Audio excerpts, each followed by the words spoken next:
So you can see there are lots of things that I want to take you through in today's webinar. We're going to briefly start off looking at why we've actually ended up with identity verification, and we're going to think about the timeline. So we're going to look at where we are at the time of recording and also what we can expect in terms of the transitional period.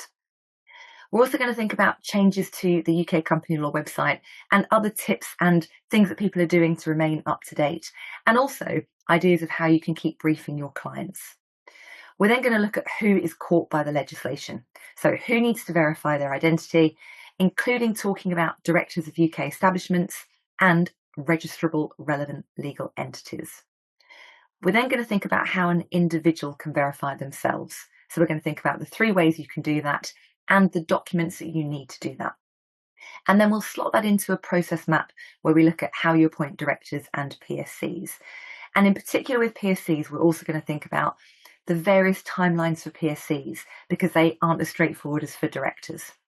We'll make sure you're clear about who can file at Companies House. And then when you're happy about the individual aspects, we're then going to move on and look at authorised corporate service providers.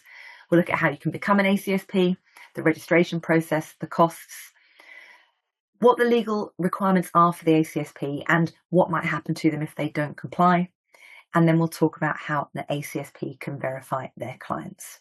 And then we'll finish up making sure you are armed for any questions about why you need to do something different instead of anti-money laundering. So a really common question that's been cropping up is, you've got all my details for AML, you don't need anything else. And that's not the case. So we'll pick up the key differences between the AML checks and identity verification.